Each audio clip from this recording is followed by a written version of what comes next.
It's time for Political Roundtable, mainland 98.3 FM. This is the show where we look at the major issues in the political space. And today we're going to run very, very fast because we have two important issues to discuss on the show this evening. Of course, these are the two issues that have dominated our public space, public conversation in the last 1 week or 2 weeks or so. One has to do with governance, basically, when it comes to appropriation of public funds, while the other one is on the issue of security in the country. Yes, as we speak, while we are in our different homes, enjoying Sunday, going to church, going to our different mosques, maybe clubbing, going to different places, having our lives put together. We have hundreds of Nigerians, mostly children and women, in kidnappers den as we speak. It's a very sad situation. It's very unfortunate, and as we speak, the fate of these Nigerians still remains uncertain as we speak. Time is ticking. This happened some few days ago, and from our calculations, these criminals have given a timeline that requires that all Nigerians pay attention to this particular issue. We're talking about the Kaduna schools attack. The fate of hostages uncertain as kidnappers deadline nears. It happened March 7. They've given 20 days for 1 billion naira ransom to be paid for their release. And today is the 17th of March 2024. So if we're going to be looking at 27th of March being the deadline for this ransom to be paid, it means that we're running against time. So that means we have about 10 days from the deadline given by this I don't know what name to call them. Every bad name keeps coming to my head, but it's what it is. And so it's going to be our first issue on the roundtable this evening. Yes, Kaduna schools attack. Fate of hostages uncertain as kidnappers deadline nears. What should the government do? Because again, this is just about the government really now. There's really nothing the public can do about this. Something has to happen for 286 students and staff of a school in Kuriga, Kaduna State, were kidnapped on the 7th of March. And as we speak, we don't know what has happened to them, what is happening to them. We just have to bring it to the roundtable to look at all of the options on the table. So that will be our first conversation. We'll look at all of the areas, what the president is saying, what Shegumi, who incidentally is resident there in Kaduna State, is also saying, and then what the army is also saying, what the community leaders in this particular town are also saying, and then what Nigerians generally have also said. We have a sound bite from Daniel Bwala. He was also on TV recently, and he also said a number of things as to what the president can do on this particular situation and what can be done really. So we listen to him and also use that as one of the areas of conversation this evening. So that will be our first issue. Like I said, 286 students and staff of Nigeria, just some of them 5 years, 6 years, are in the den of kidnappers as we speak. The president is saying he's not going to pay ransom. He has said that look, he's not going to pay a dime. Shegumi is insisting on non-kinetic approach. He said, look, the president should not act like President Buhari, and that he should look at the option of negotiations. And he has even offered himself as a mediator on this particular one. And then, of course, we listen to the Daniel Bwala, and hopefully we should have a very constructive and engaging conversation on this particular one this evening. The second issue is the 2024 budget controversy. It's not going to go away anytime soon. A lot has been said during the week, from the plenary on Tuesday to several revelations as to what had really happened with the 2024 budget. Appropriation Act has passed. So constituency project and padding allegations, what are the questions around probity and accountability with public funds? We're going to look at all that has been said so far. We also have a sound bite from Senator Iyinaya Baribe from Abia State as to how monies are shared on the name of constituency projects. This all animals are equal, but some animals are more equal than the others, you know, which takes us back to Animal Farm by George Orwell, if that's the way we run the National Assembly. Also, we're also getting that even a senator from Delta State, Senator Ned Nwoko, is saying that, look, he got 1 billion naira. You know, so there are too many figures flying around. But the most important part of this conversation would be, you know, this issue of constituency projects and budget padding. It's almost 21 years down the line that we've been having this conversation. I think the whole thing about presidential intervention, or what is called constituency project, started in 2003 under what is called the Special Intervention Project, SIP. And we always have a yearly budget of 100 billion that goes into these things, you know, 109 senators, 360 House of Reps members. What has been the value really? How did you get to that point? And then to what extent can we begin to talk about probity and accountability when it comes to public funds, especially when it comes to budget appropriations and all of those kinds of things? So I think it's a bumper package really for us this evening. The house is full. We have Barrister Curtis Adigba in the studio, we have Nurudeen Adigbero in the studio, and we have Joseph Folorunsho in the studio. People have always asked me, our regulars on Political Roundtable, it would be nice to know who they are. I said, well, Barrister Curtis Adigba is a barrister, so it means he's a lawyer, but he's also a political consultant of repute. That one I know. He's a public affairs analyst, and I'm sure it's someone whose submission will get you thinking, no matter what you think you are. A lot of granola. That one I don't know. He has had anything. But I know he's from Benue State, from the minority part of Benue State, who have been struggling to become governor. We pray it happens, at least in his lifetime, that someone. Sorry? They wait for their turn. We thought. Something can just happen. We are praying that it happens. You know, what I have seen in this country is yes. whether your people, whether someone from your area is governor or not, it doesn't change anything. But you want to be governor? We have no, not me as an individual. Your people want to be governor. I hope so. Okay, but it may not change anything. I don't think it will change anything really, because you see, even when the minority becomes governor, yes, the majority makes things so difficult for them to do anything, and because that person will be thinking about another 4 years, and he wants to rub their ego. Yes, so this short-termism thing is a problem itself. A problem for democracy. All right, a problem for democracy. That's the voice of Barrister Curtis Adigba, who is here with us at this evening to look at these two important issues in our national life. We also have Nurudeen Adigbero in the studio. For those who don't know, he's a journalist, an investigative journalist at that. He's also a lecturer. He teaches mass communication, and he's also the publisher of news online platforms. So it's nice to have you in the studio, Nurudeen Adigbero. How do you do?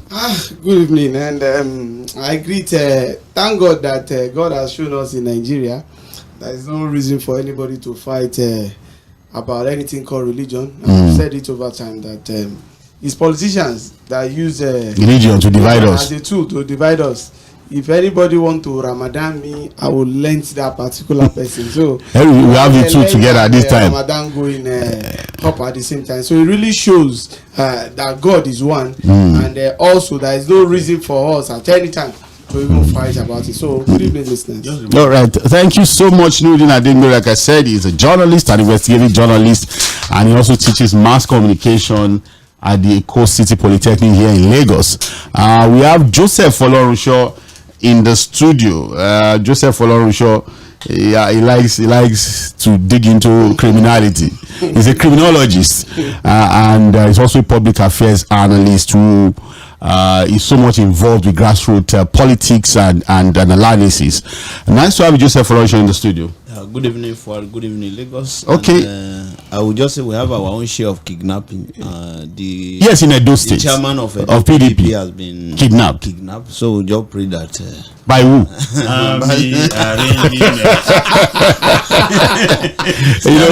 I saw the news today. I think it happened yesterday. Day before yesterday, but I think the news broke yesterday or so. Political kidnapper. But the man has been kidnapped. He needed to go arrest. But the information we have here, it has been kidnapped. But no communication yet. From the kidnappers. From the kidnappers. They never talk. So that before we know the business. No, they are they are thinking of what the figure. Well, it's very unfortunate, really, because a lot happened during the primaries in PDP. A lot is still happening, actually. Philip Schreiber is still hanging by the cliff. I think all efforts to impeach him, he's still fighting for his political survival. At least that's the much that we know. Whether he will survive or not, time will tell. But the challenge, I want to beg some. The way people, Nigerian politicians, they have that big heart. Immediately you have issues, see some people, they pot. People just they pot. So potting is going on now. From APC to PDP to having the palm front now. Yeah. People they try to. Excellency, don't mind, but that's my boy. He's too ambitious. Don't worry, we'll teach him a lesson. He wasn't too ambitious when he fought for the governor. Yeah. So everybody is finding their level now. Depending on where the. If I were him, I would have just my governor. My governor. Let's forget about the past and move on. I know what the politicians they do will be asking themselves now is our market. I will not. I would rather be impeached and go down with my honor. Because you see, it has to protect. Listen, this is a right. It's for Philip Schreiber now. Yes, Philip Schreiber has the right to contest for any office he's qualified. Of course, yes. He doesn't need the governor's permission to do that. And if the governor is offended by his temerity, and he feels that he can use the instrument of the state and the public resources at his disposal, this is wrong. This is one of the things that is wrong with our democracy. This is why our democratic time are used to solve conflicts instead of governance. Look at what was going on in Rivers State. It's still ongoing. Up to now. And listen to the press conference by Wike yesterday. He was saying, right now I'm calming things down because I'm on assignment from Mr. President. When the time of politics come, we will see who is who. So you can see it's still brewing. You go to Kogi State, where the man has planted his stooge. They say no money is missing. EFCC has arrested the man and the man's younger brother, who is chief of staff to the governor. Yes. The governor said no money is missing. He said, why is EFCC disturbing Ayabe? If you tell you that any money is missing. That's in data state before now. Almighty data state. When they collected the money, they want to try out of but when the money was returned, that's the Bori loot was returned, Delta wanted the money. Even though they said there was no missing money. Have you also forgotten that when the 18 or 17 billion was traced by EFCC to Sterling Bank? Yes, I think for Kogi State. Yes, funds that were meant to be used to pay civil servants. Yes. The president came in, but it was kept aside for election. When that fund was traced and the money was, first of all, they denied. But when the money was, there was no money missing. They came up and said it was their money. It's Kogi money. So you see how these billions are just flying around when basic things are not available for the people. If on a good authority, there is an office beside the governor's office in Kogi State. Is the office of the former governor. They've denied that. Monday to Friday. They may deny it, but it's a reality, and there's very good source. But they say they created an office for him. So all that happens is that the current governor, once he gets a file, he walks over to the other office to sit with the former governor. So he's still the governor by proxy. Oh, that's his third term. Everybody knows that. Things happen in this country. But again, it's not. We're going to look, because again, it's been third term by proxy. You remember the Russian president? Yes. Vladimir Putin. Yes. After serving as prime minister, he became president. He brought Medvedev. And then when he wanted to be prime minister, because he's term banned, he became prime minister and Medvedev became president. Yes. And then they keep changing. So what because again, people have said that Ododo is his cousin anyway. So it's like his first cousin. So but whatever that is, the EFCC wants to do his job. But the state is saying that look, Ododo is bigger than cousin now. Ododo is a placeholder. Well, whatever that is, I'm sure we'll continue to track what is happening with the EFCC and Yahabele. But we have to say that these are interesting times for Nigeria when it comes to our politics. A lot of strange things are happening. A lot of unbelievable things, really, when it comes to the way we play our politics. Well, it's still Political Roundtable, Mainland 98.3 FM. We dig straight into the first issue we have on the roundtable. Now, over 286 precisely, that's the number we have, from the reports. Students, mostly kids 5, 6, 7 years, and their teachers and even the principal of the school from Kuria in Kaduna State are still in the kidnappers den. That happened after we reported the case of the IDP camp in Borno State. You know, so but again, like every other, of course, another one happened in Kaduna State, in Sokoto, in Zamfara. You know, so in the last 7 or how many days now, there have been reported cases of school attacks and kidnapping. But I think the center of it all is this one in Kaduna State, and the kidnappers have actually reached out to the community leader in Kuriga. Initially, the figure was 40 trillion. They brought it down to 1 billion naira. And what they have said is that, look, start to count from March 7 when we abducted these people. We'll give you 20 days to raise this money for us to release them. Remember that before this 1 billion, the initial demand was 40 trillion, about 100 motorcycles and e-logs vehicles and all of those kinds of things. And they asked for rice and, you know, so, but now we have a 20-day ultimatum. By our calculations, we have 10 days to go. Time is ticking. The president, as usual, has said the look is giving the marching orders to the army chiefs, to the security operatives to go after these criminals and ensure the rescue and release of these abductees. The army has also said that, look, they actually know where the location is, where these abductees have been, these kidnappers have kept these people, although the terrain is difficult. And that again, it seems they've been separated into groups and they are using them as human shield. That's what we're getting from the security operatives, even though they are still giving assurances to the fact that, look, they are on top of the situation. Sheikh Hamad Gumi, the controversial sheikh, he was with us like about 3 or 4 weeks ago to discuss security situation in the country, has also been talking, and what he has said is that, look, let's explore non-kinetic means. Let's look at the options of negotiations, and he has offered himself as a mediator that, look, I'm ready to go into, as always, to go into the bush or wherever these guys are to negotiate with them and get the release of these students, their teachers and staff. Whereas while that is going on, the federal government has said that, look, they are getting offers from the United States of America to help in this particular situation, and they are looking at those offers and considering it. So, but before we go straight into this particular conversation, I think let me crave your indulgence. You know, or let's have a conversation and then we'll play Daniel Bwala. Or we should play Daniel Bwala before this conversation. Okay.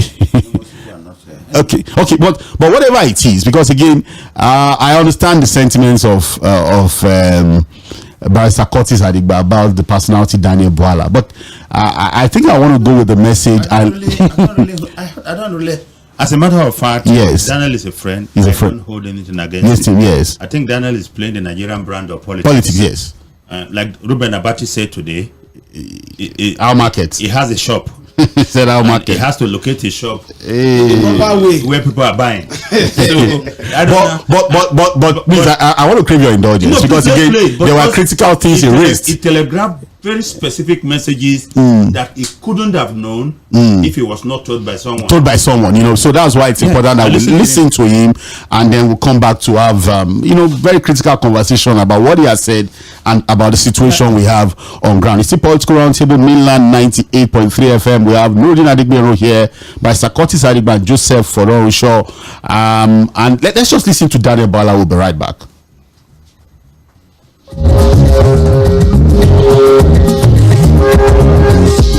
If the president wants these guys back in 15 days, Mr. President can call all the security chiefs. I said, in 15 days, if I don't see these children back, I am relieving you all and I'm getting a new set of security. I guarantee you in 15 days, kids are going to be back. You see, because every day there is a meeting, you'll be hearing them of lack of cooperation. The National Security Advisor is working tirelessly every day, calling meetings, talking. That's why people are now getting fed up to say we get fed up with these meetings. Because at the end of the day, when operation is executed, and you hear of lapses, you will then hear that is interagency rivalry. Intelligence is provided but late, or intelligence is provided early, but these institutions that is going to carry out the operation so undermine the intelligence that before they will act on it. A few days ago, I heard a former CIA agent that said the Congress assessment of 9/11 said all the security platforms of America failed because all the intelligence necessary to stop 9/11 came. Intelligence came, but they refused to process it. Intelligence came, they refused to act on it. And when something like that is happening, the only way to stop it it is for the commander-in-chief to hold people accountable. Few days ago, one of the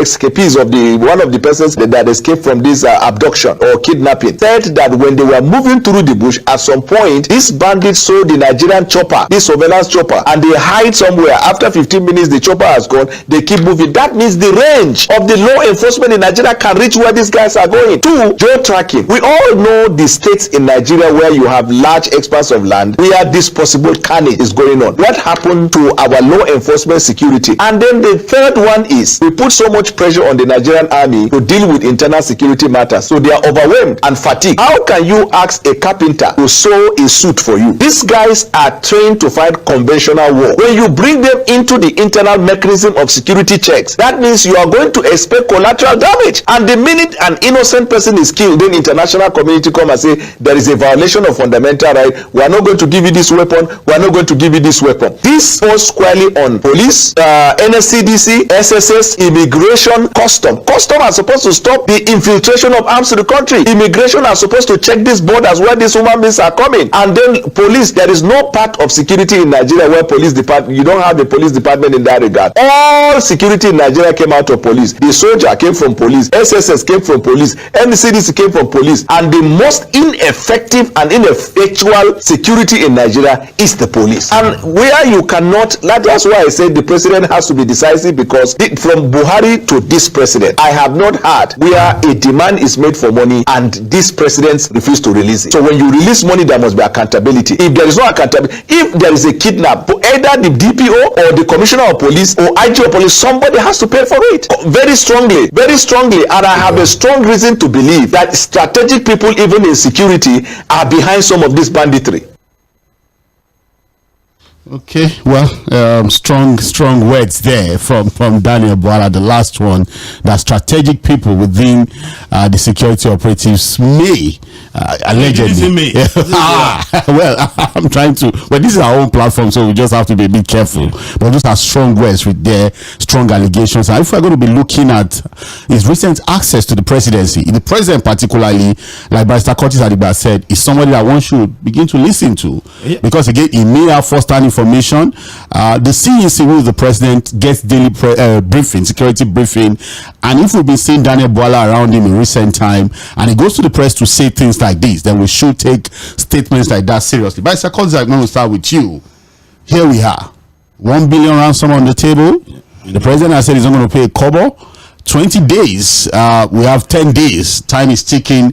What should the government do? That's the question, really, about this particular issue. You know, on my way here, I made up my mind not to speak about this issue. No, you have to speak. It's unfortunate, really. It gets me so emotional. I have children. I'm a parent myself. So I just imagine if my 5, 6, or 7-year-old child is in the custody, forceful custody of criminals like that. Very hostile and wicked set of human beings. You don't know. Look, it's just heart shattering. I don't know the kind of emotion I'll be having, but all I know is that I won't be able to sleep, I won't be able to eat, because you don't know what is happening to these children. Young children as young as 5, 6, 7 years. Wicked and soulless human beings want to use them as bait to make money. And don't forget, look, I am not one who is so hard on President Tinubu on this issue of security. And I think that he needs, I have said from day one that this asymmetrical warfare we're engaged in by the name terrorism, we need more creative thinking to put it to an end, to bring it to an end, or reduce it to the barest minimum. Now, the truth of the matter, if you listen to Daniel Bwala, he made some specific allegations. Now, some of these allegations tended to make it look like the president didn't know the people he appointed into the security. Well, some of them are indicting. Yes, he actually indicts the president. But again, that's hardball politics. You know, someone close to the president says all the things that the president wants to say, but then he keeps the president above the fray. Above the fray, but keeps talking about the people under the president. Yes. Some of the things he said are not things an outsider we know. And there are things on the desk of the president. He even spoke specifically about a national security advisor working day and night. But then, then he said the man is being frustrated by agencies that are refusing to act. on some of the things that are available to them. So we're supposed to give the marching orders. Now, and if you listen to everything he said, again, he blamed the custom for not preventing arms from coming in, immigration from people not infiltrating the country. He said that the army is overstretched, they are involved, and the police is ineffectual. The most ineffectual, yeah. Kind of thing. Of course, this is what Nigerians have been saying. But you see, when you are the president and you appoint people to offices, the buck stops right on your table. On your table, yes. Because you appointed them. And that's why you're the CNC, the commander-in-chief. You took a look at everybody, all the talents and characters that were available, and you bat your ship with these guys. These are the guys I want to work with. Yeah. But one of the things that troubles me in this country is that we don't seem to have metrics for measuring success in whatever assignment we give to people. For instance, what was the charge the president gave to these men before he appointed them or after he appointed them? Now, if you are going to appoint an Inspector General of Police, for instance, maybe the data shows that under his predecessor, 300 Nigerians were being kidnapped on monthly basis. Did you tell the incoming IG and say, I want to see a significant reduction in this kidnapping? For worst case scenario, I don't want to see more than 50. So let us start from there. So you have a benchmark for measuring his achievement. You understand what I'm saying? It's not just tough talking. We've heard, we have seen. So what was the charge the president gave to these people? Now, let's come down specifically to the Kaduna issue. Yes. Unfortunately, you know, when children are involved, it becomes very emotional. Internationally, the attention is there, yes. The criminals know that there will be so much pressure on the government. And that is why they're asking for 1 billion ransom. Now, what do they want to do with that money? They want to use the money to acquire more weapons. This is actually a criminal or war economy now. And a lot of people are getting into it because it's very easy to get away when you do. And almost very lucrative too. Now, what can the government do? The government has said we are not paying ransom. Now, the government has shown clearly that it does not have, at least up to this moment, it does not have the capability and the capacity to take these guys out. So, and then we heard the talks about offers from the United States and some other countries. That is also not going to be free. It doesn't come free. Of course, yes. It comes with some level of filtration and concessions.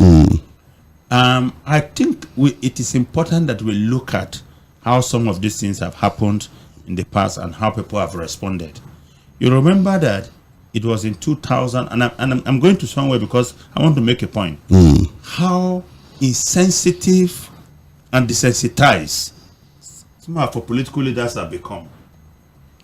I think it was December 2012 that in a school called Sandy Hook Elementary School, yes, in Newtown, Connecticut, that it deranged young gunman, when they gunned down 26 people. 20 of these people were children between the ages of 6 and 7. President Obama, while addressing that issue, cried openly and wanted action from Congress on arms control. On guns control. Guns control. Now, again, you have not seen that happen in this country. In fact, it doesn't even look like, apart from the president who has come out openly to express, how he feels very bad about the issue.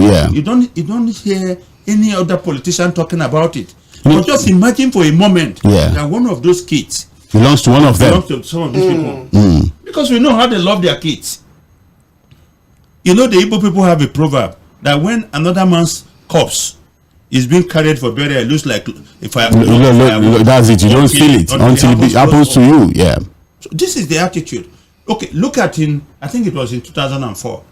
You heard about the Belsan school hostage taking. Yes. Where the Chechen rebels went to school in Russia and took some hostages. 1,100. The Russian president said, "Look, I'm not going to negotiate and I'm not going to pay ransom. But we're going to get them released." The third day, the security forces invaded the school.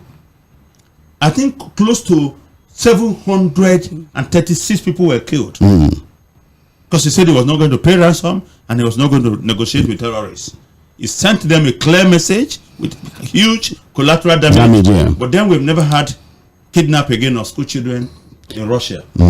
So this is a very dicey situation. Yeah. Now, if the president is not willing to pay ransom, and I don't encourage ransom payment, because you see, you make it a huge lucrative criminal. Because a war economy, really. Yes, a war economy.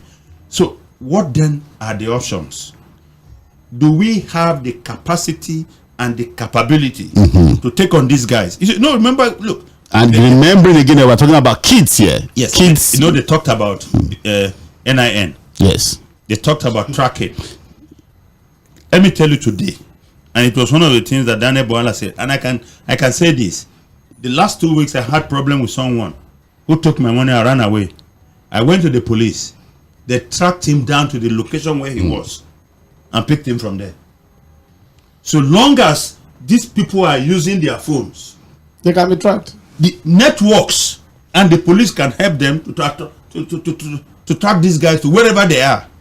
Even when they are on the move, even when their phones are turned off, they can be tracked. But Mr. Koti, tracking, because again, the army has not said they don't know the location of these guys. It's a difficult terrain. Because it's not their job. Again, we're going to come there, because one of the things Daniel Boala said was that, look, really, the army is not even trained for real operations like this. That's where I disagree with him. Okay, good. Look, the best group for people to use for hostage taking or kidnapping is the soldiers. They are the ones who have the tactical know-how. You know, the strength of but the issue here, Barrister Curtis, sorry to cut in, is that, look, even if we know the location of this guy, because I'm sure they are in the territory here in Nigeria, they are not out of this country.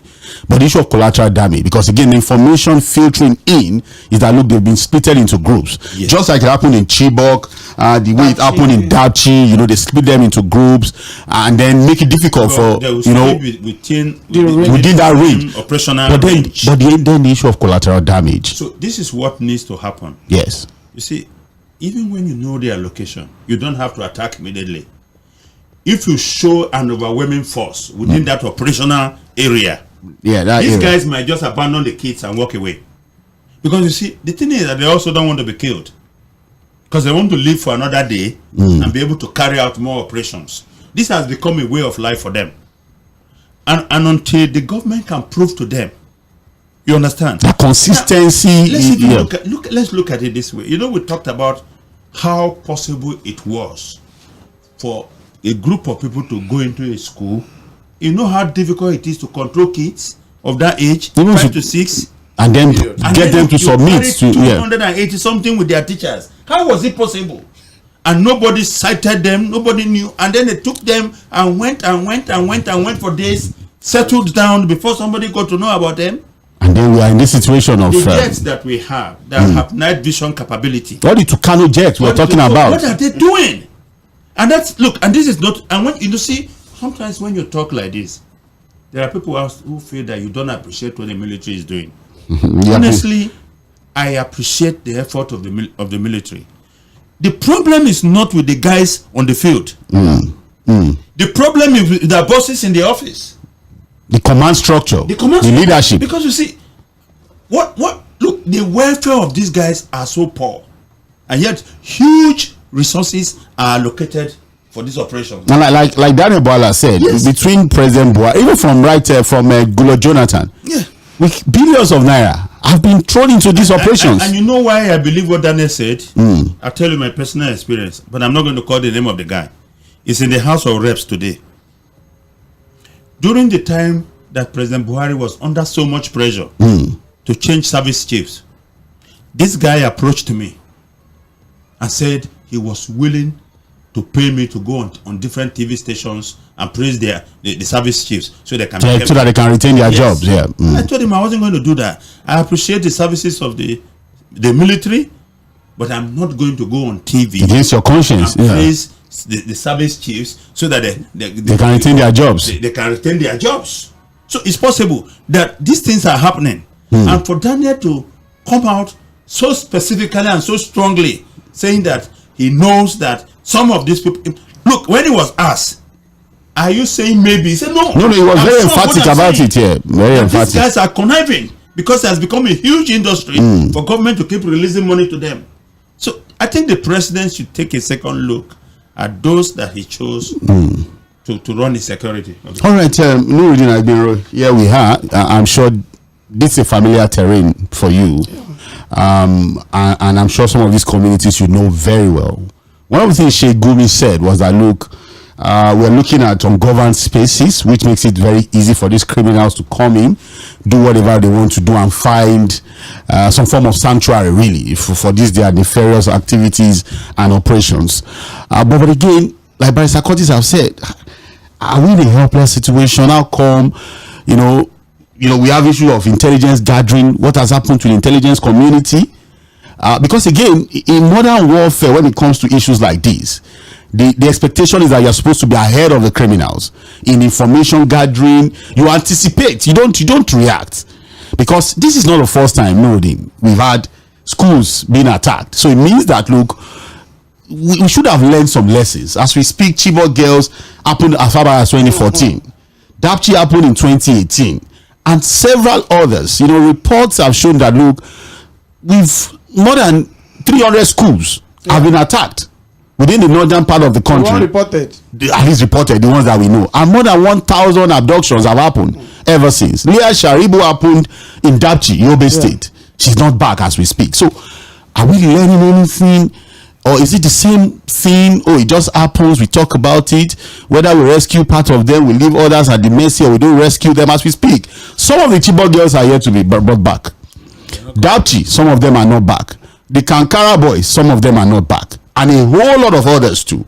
The IDP women abducted in Borno State, where nobody's even talking about them, because the whole international community is talking, because the kids are involved in that of Kaduna State. How bad is the situation, and where do we go from here? But Sarkozy have suggested that, look, everything still goes back to the desk of the president. He appointed these people because, again, out of the several options, he looked at these guys and said that these are the guys I trust to do the job. Was there any targets? What is the timeline for achieving what? Or where do we go from here? Because it's so sad. It's emotional, really, for me, talking about this particular situation. Let me start like this. Although I didn't know that this is going to be part of the topic we are discussing on the roundtable. But yesterday, I think I spent like more than 2 hours with some colleagues, with some soldiers, and we discussed. And these are the things I asked. What's happening? Come, you people are the best in Africa, one of the best in the world. Why is it difficult to take care of all these kidnapping, these ragtag criminals? Yeah. And the guy told me, he's going to tell me the truth, that this kidnapping of a thing, banditry of a thing, is not up to the war that Nigerian soldiers, in collaboration with other security agencies, will finish in 2 weeks. That if there's that willingness to do the right thing. He said there are a lot of obstacles. One of the first obstacles that he mentioned is the politicians. He said categorically that all these people, there is a political figures behind them that is making it difficult, and these are politicians that sit inside and see outside. They are everywhere. They are inside, they are outside. So even if you are planning to go, and they will be involved and they will release the information. That one is one. He said two. He said one of the other things again that is so is because ethnicity itself is playing a major role in this issue. In this particular issue. That why some certain people are ready to pamper all these bandits. Some certain people are ready to go all for them. Go out for or against them. He said if this still continue, and the third one, which he said is this. He said he do laugh when he see all journalists blaming soldiers. He just laugh. He told me his rank, and he told me that he can show me as he's sitting down here. His salary is 60,000 naira per month. 60,000 naira. Yes. He said by book. In Nigerian soldier. He said by book it is not less than 100,000 naira when you pack everything. But when it comes to him, it's 60,000. No, they will remove this, remove that. He said the only money that he appreciated from last year till this year Is that palliative they want to give of 35,000 naira? It gets to him. So that's only additional he has gotten. He said within the army itself, especially those people that are in charge of accounting, whatever, finance, whatever, what they are doing to the morale of the police self is to the morale of the soldiers, is another thing.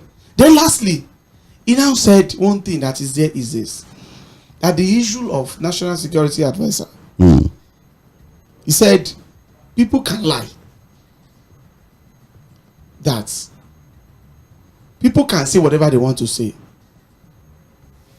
that he gave me an example that you are a journalist.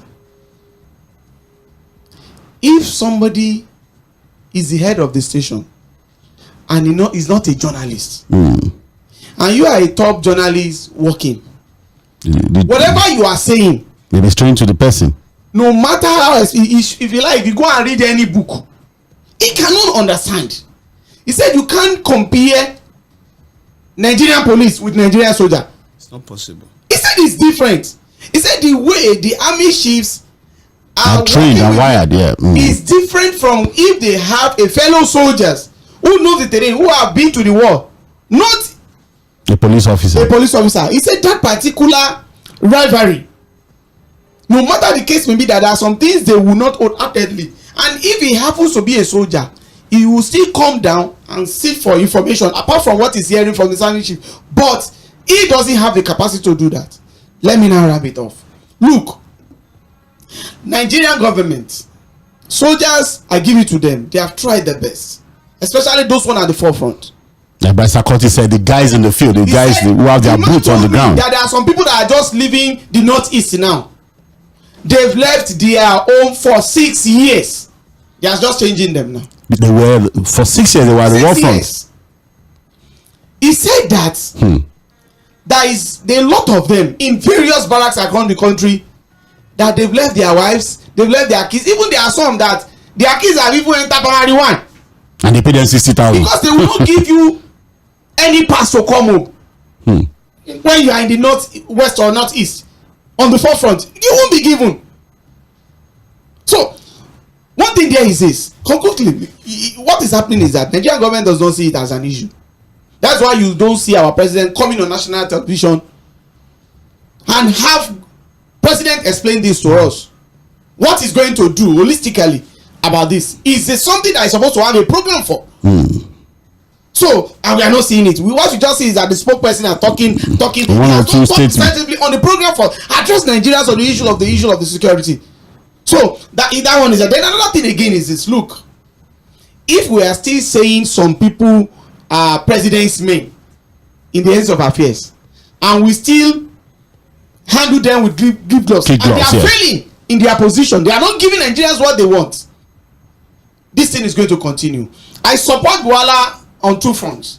One, that the service chiefs, if the ultimatum has not been given them, they should give them ultimatum now. If they have not charged them for what they're going to do, I think it's the right time that President Bola Ahmed Tinubu should charge them. Look, all what you've done in the past, I've forgiven you people, but on this particular kidnapping of these school children, the one of the IDP, the one of this, they're giving the rest 30 days. I'm giving you 8 days to make sure that all those people in captivity were being released. This is the time to really charge them. Then secondly, it needs to have more on the kind of connect that should be among the security operatives. Yes. I'm telling you, like Mr. Fᴏʟᴏᴡ said, look, there are some things, no matter the name you want to give Nigerian police, they are still the best in terms of international security, whether you like it or not. Even the DSS knows that who do train them. Is it not the same police that do train them? So it is a high time that they need to work together. There are some things that the police is very good at. Forget all this tracing, tracking. They may not have tracking machine in their various zones. They may not have tracking in their various police stations. They don't have. In fact, if you have any tracking issue, they will call some guys that are into tracking to come and track for you. You will pay. But I can tell you, in that aspect of tracking, I don't see any security agencies that can do that more than the police. So what I expect them to do is this: in the area where police can assist in this So they should work together. That's what you're saying, yeah. It's civil defense. The area they can that are where they have their own strengths. They should have to hit. Navy will support. Air Force will support. Then the Nigerian Army is going to support, and also DSS is going to. Then intelligence gathering, NIA needs to do a lot of things. This particular around, I'm telling you, there are a lot of residents. I spoke to 2 or 3 people in Kajuri, and he told me, he said, "Come, there are some of them that they know all these bandits that live among them, but you dare not, because you are not sure of your safety. You will be surprised." He gave me an example of one that is one of their friends that they normally play ball together. He later joined all those kind of business. He came home, built house for his family and whatever, and he was telling them their atrocities. He said one of their friends went to one of his uncle that happens to be a soldier and explained. The second day they came to the house of that particular guy. They killed the guy. In fact, they would have killed both the uncles and whatever, but they said they didn't know anything about it. It is important that all the security operatives should be closer to the people, especially in those areas. I don't know what Kajuri, as a local government, I don't know what they've done. I don't know what they've done to Nigeria that they can't have peace. The kind of attack they've had in the last 6 years. I'm telling you, if it happened to some certain countries, that country will not cease to exist. It is a high time that these particular kids, the women in the IDP camps, all of them should regain their freedom, because they've not done anything to be citizens of Nigeria. They have not done anything that they reside in that part of the country. It is important that, and the state governors, they are doing as if it's a federal thing. That's usual. You're not concerned there. They are doing as if, and they took up security votes. We know governors that collect 700 million naira every month, 600 million naira every month as security votes, but they do as if it does not concern them. It is a high time that the president himself should face the governors and tell them the truth. After all, he was a governor before, so he should be able to tell them and face them. But the thing there is, the kind of democracy that we practice in Nigeria, there is no name for it. All right, we'll find a name eventually because we have to find a way to really govern ourselves. It's just very important.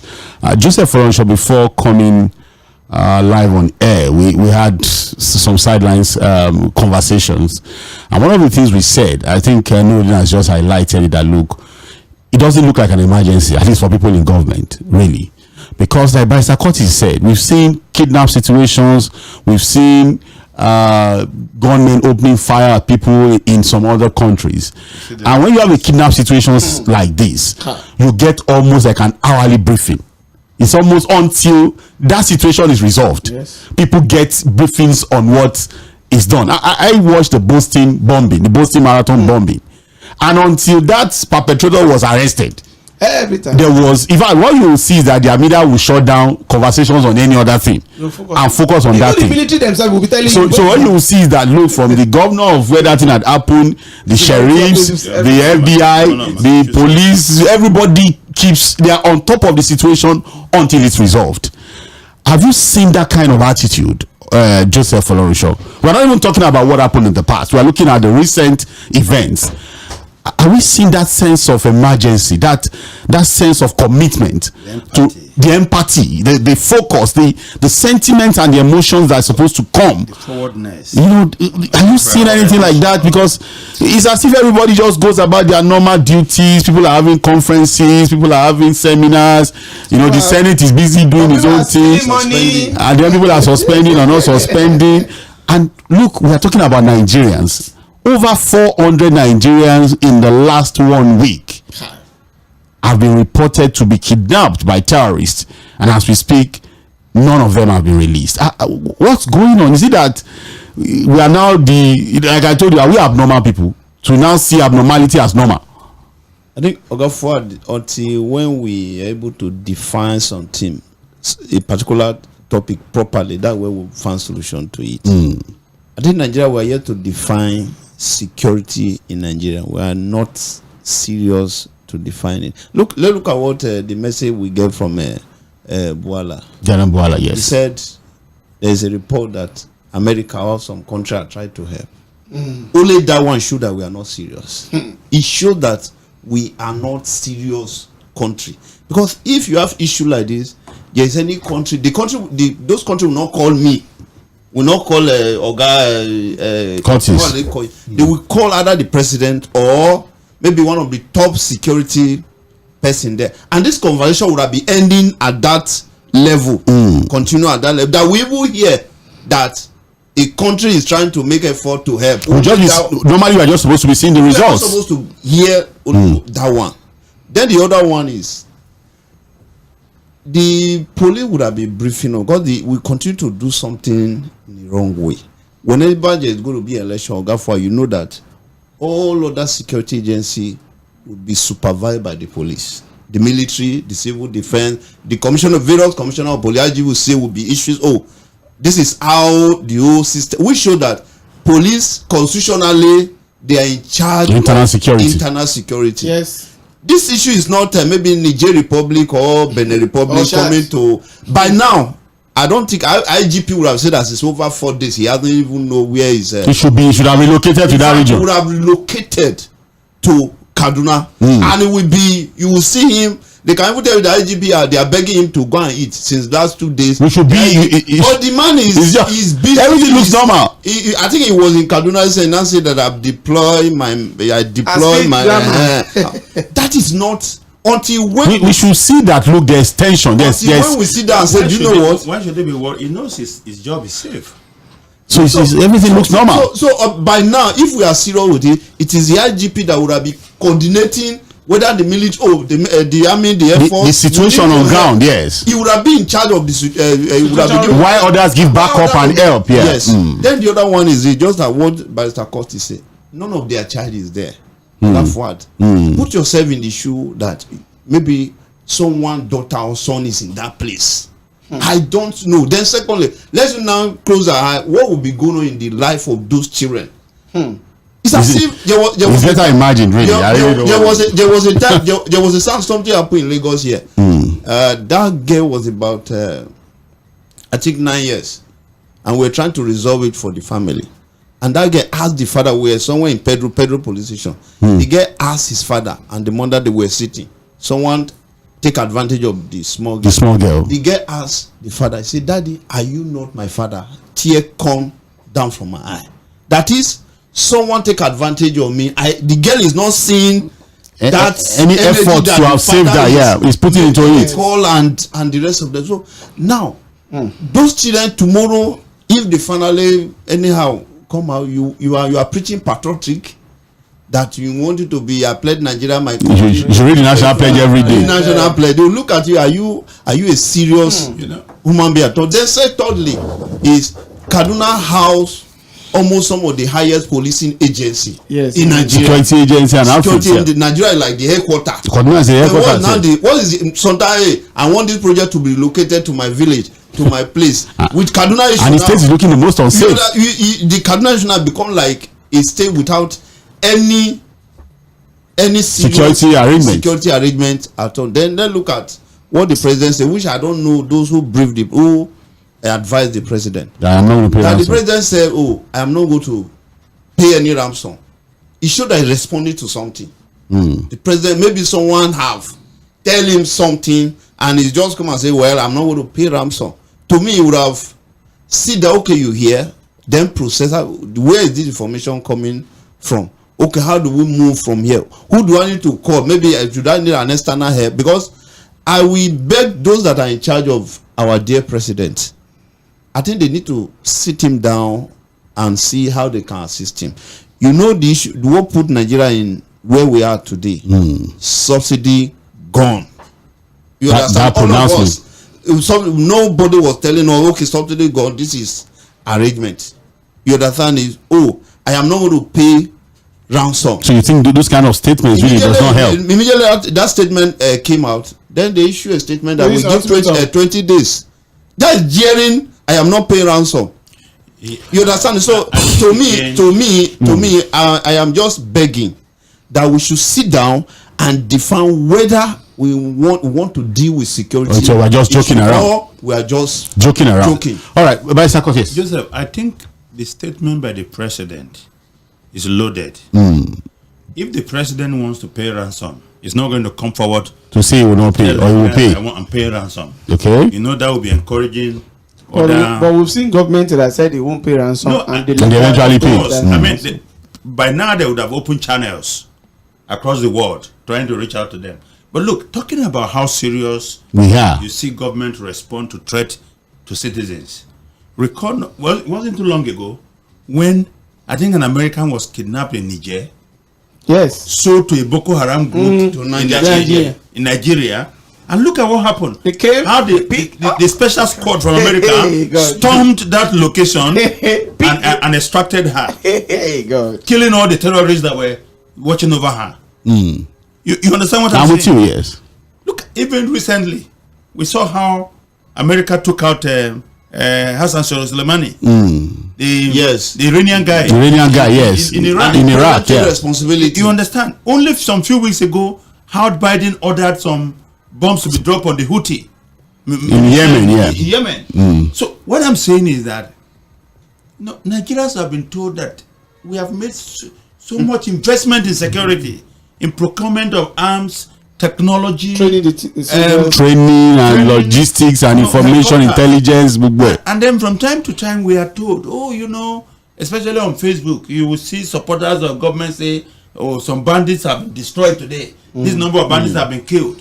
The point therefore is the same. Look, and I know there are a lot of bandits, but the point is that where are the bandits that are taken out? Where are they? Because we get reports of we've killed this, we've killed that. Base. Because you see, like Buhala also said in his statement that one of the children who escaped said that they saw a helicopter hovering over, and the fact that the bandit didn't shoot at the helicopter to bring it down, shows that they're a bit vulnerable too. They are not as sophisticated as. And these helicopters are supposed to have capability of taking pictures, area pictures, and then mappings, and all of that. Understand? So I think this is the president is about to take a very strong action from what Daniel said, and that's why I said he heard from a very close official source. Because again, it's close to the seat of power now. These men, I am tired of your excuses. Get me these children. But by Sakotis, there's something that he said that we also have to highlight before we move to the next issue, which is the fact that, look, we need to probe what the president is listening to. And he said that, look, we have to be careful to ensure that the president is not also seeing this as a form of sabotage. That, look, that was the same thing that happened. If you remember, that was the same thing that happened under Jonathan before he woke up. I didn't want to talk about that. And the reason why, I didn't want to mention that, that this has become a traditional excuse for non-performance. Yes, it's important that we talk about it. Every time the country is in trouble, security-wise, whoever is in power say they want to stop spoil my government. They exploit regional and religious diversity for non-performance. Non-performance. Don't forget that when the Chibok girls were kidnapped initially, almost all the politicians from the south of this country, especially the south, said to Nigerians that it's practically impossible to kidnap 200 girls and move them at the same time. And that was why the first lady was saying, she was there is God, because she felt that how could that have happened? And the brother you are sharing. I remember that time they said, it's because the Northerners didn't want Jonathan to be president. So it was an attempt to just destabilize him. And I gave them a very simple answer. Yes. Go and look at the votes that made Jonathan president. That is for the second, apart from the first 2 years, the first 4 years. 2011 election. Yeah. No, Jonathan, he succeeded Yar'Adua in 2010. 10 years. At least in 2011, he ran on his own term. Yes. And most of the votes came from the north. Most of the votes came from the north.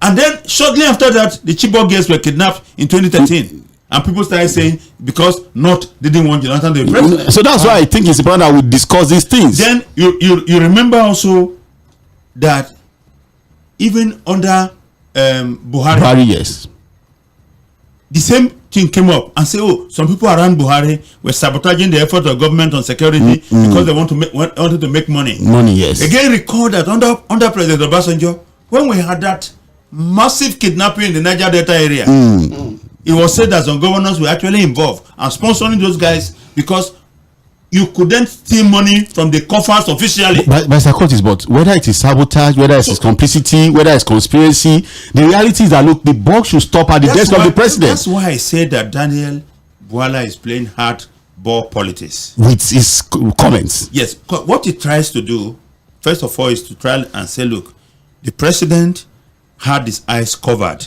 by people very close to him.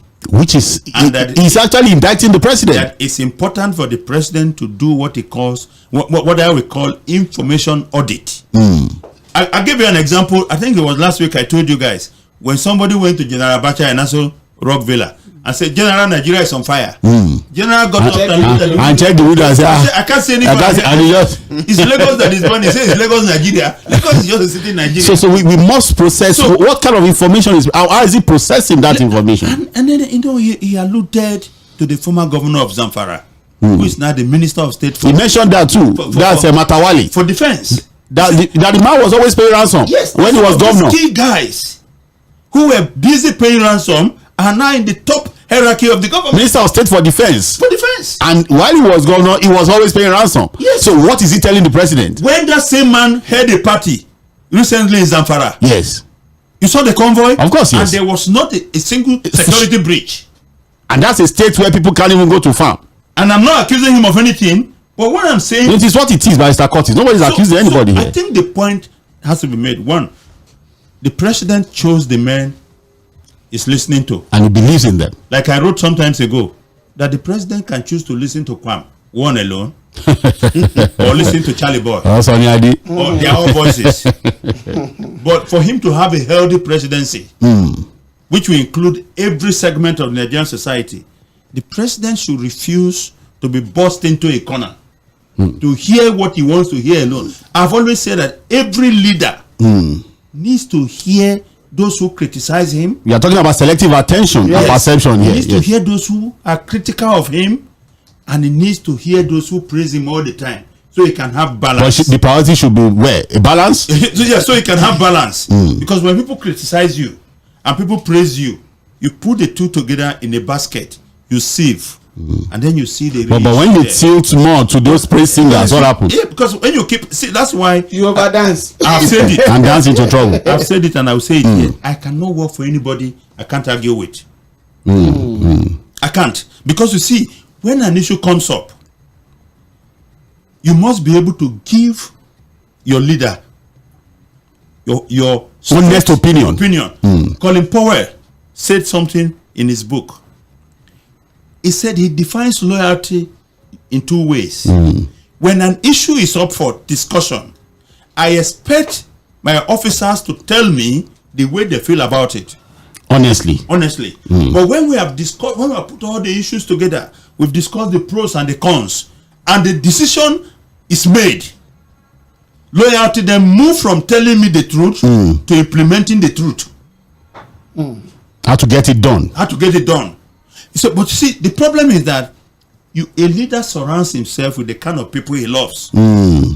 Because if you want praise singers, you get praise singers. There are enough of them. The former governor told us a story. He said one day he was walking in the compound of government house, and he looked at, there was a tree. And meanwhile, he was carrying on the campaign of planting trees in the state. So he said to the chief of staff, Chief, I think we need to cut down these trees, because it's a security breach. Someone can climb on that tree and enter the compound. Say, Your Excellency, you are very correct. Like we have the same mind. I've been thinking about it too. I've been thinking about it too. This tree. They took some few steps again, and the governor said, "But won't it be hypocritical that we are planting tree and we are cutting our own? Cutting down. Maybe I think we should trim it." He said, "Excellency, again." That's also correct. I think that.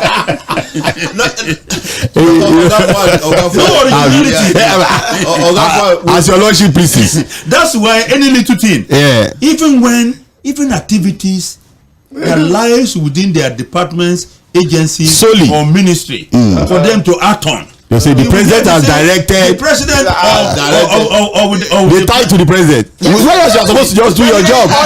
The other has ordered. The man has given you a job. Do the job. They even put the president, the commander in chief, in his effort to get rid of criminals, has given a matching order. The president is always giving matching order. Can you just do your job?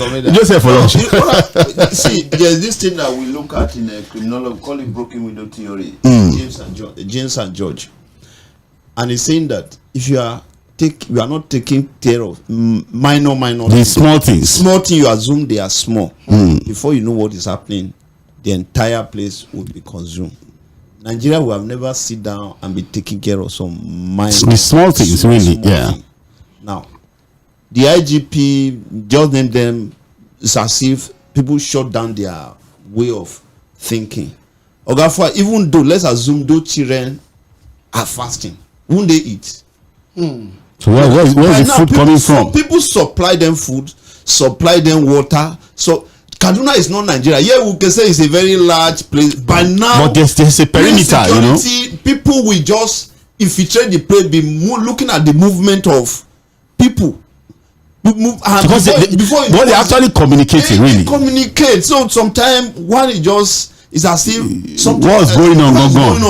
So they haven't tell us the real truth. Then by now again, I think our senator lawmaker, they should find a way to apologize to Nigeria seriously, because less than 2 weeks ago they passed vote of confidence on the services. And because if it's a civilized country like France, by now the citizen will focus on one thing. Please, thank you for coming. You understand? Because you passed vote of confidence on these guys just for, and then we have this result. This thing started happening. Innocent children who did not know all this nonsense that we are passing through, the way we are doing a lot of mismanagement of resources. 5, 6, 7 year olds. You understand it? And nobody will say, okay, we are already having a lot of inroad to see where these children eat. They drink water. You maintain them. Oga, if you are outside there, you'll be ashamed. Come, civilized one of our mean the security agency. One of our listeners. They don't add one or two things together. I understand where you're coming from. But one of our listeners said, "Look, he's in Germany and his lecturer is asking him, how is that possible? Is it because again the picture it paints of the country by Tᴏɪᴛᴛ Saheed is not going to foreign investors because they keep reading that 500, 200, and it's very, very important that we put this thing, even in the animal kingdom we can't begin to do all of that. This thing to the president. You may not pay ransom. We don't even want you to pay ransom. Of course, yes. But whatever you are going to do, either you are going to consult Oracle, if you are going to call and fast and ustaz, if you are going to call pastors and reference, whoever you want to call, these children must be released. Whatever they want to do, even if you pay ransom behind the scene that we don't want to know, what we just want to see is this: those children should come out alive. Those women that was also and the IDP camps and other ones, and government should now look for holistic way. The issue of the Islamic cleric in Kaduna, Chegumi, that okay, if you want us to negotiate, let's now negotiate holistically. But Chegumi should not forget, former Kaduna State Governor, let's see ᴏᴜᴜ and negotiated at one time, especially on Kajuri. And the negotiation didn't work eventually. He actually paid them. Yes. ᴏᴜᴜ paid them. Yes. Yeah, he paid them. We should not talk about Bello Matawale. He's a regular customer. You know, that's what that has been paying. Can I ask a simple question? So and nothing changed. Can I ask a simple question? Yes. Imagine for a moment that the children that were kidnapped, yes, that the president's children are there. Senators. That senators' children the are Senate there. president's son is there. Ministers' children are there. Do you think that the country will be this quiet? Quiet. That is war. Quiet. There will be what now? You know, we will be getting a minute by minute briefing and efforts. There is this strong resistance by the Republicans in America against any attempt to control ownership of guns because of the mass shooting that has been going on. Yes. And I listened to one guy who said the only way this problem can be solved, and then the Republicans will take it seriously, is for somebody to go into a place where the children of these guys are and just massacre them. Because people have always asked by Sarkozy, what else should happen in the US? You know the for anybody to now take this issue seriously. What you see, when people become a people of interest and not of values, this is the kind of thing you see. You know, years ago, the former vice president of the United States, Dick Cheney, was very outspoken and vocal in the most negative sense against the LGBT community. He described them as less than animals and all that. But then it turned out that one of his daughters yes, is gay. And then he doubled down. The same thing with Senator Rob Portman of Oregon. He was also very harsh on these guys. But then it turned out that his daughter was also gay. And then what happened? They changed. They can decide what they want to do. They can decide what they want to do with themselves. They are human beings. And adults who can. Sexual orientation should not be where you hate people and all kind of. They quickly change their position. So they are just people of interest, not values, really. This is the issue. So when you hear people talk about these things, and then you know the one that offends me most, you see younger people on social media making so excuses light of these issues. Yes. Some of these things are political, whether they like the president. That's why I said that. No, that's why I said, look, it's important for us to discuss what the president is hearing and what are his perceptions about what he's hearing. I tell you that the president is not hearing from the social media. Okay. The president is hearing from his ministers and some of those court jesters telling him, Mr. President, everything is okay. Don't worry, whether they like it or not. It's 4+4. Because Mr. Curtis, from my own training. What I told you one day, when they say Nuhu Ribadu, the NSA, yes. You know what you have said that look, it will be difficult to do the job, really. People are saying all the services they will pay. I said, see, we are just deceiving ourselves. We let the president or president say we will not do our job. Joseph, listen, that is not the problem. If they cannot do the job with Nuhu Ribadu as National Security Advisor, they should resign. But again, even before Nuhu Ribadu came, we've had military men as service chiefs. Of course. As NSA, and nothing changed. We had kidnappings. We have, it could be part of the problem now. Not dismissing what you're saying. One of the lessons my mother left with me is that he said, when a man is pounding yam in the mortar and is tired, he chases chicken and say, they are disturbing me. He just wants to rest. He just wants to take some. He's always chicken and yam and mortar. You see, there are too many excuses for failure to justify failure. Excuses. They just want to see action. And you see, the thing is that Nigerians are very, very kind people. They are impressed with very, very little.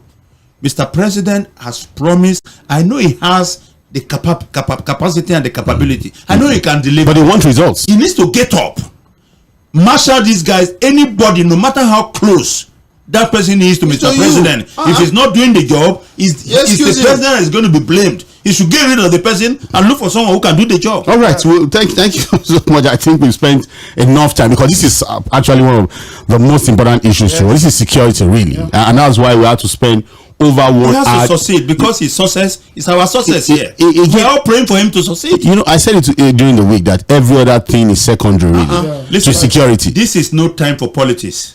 He's been elected the president.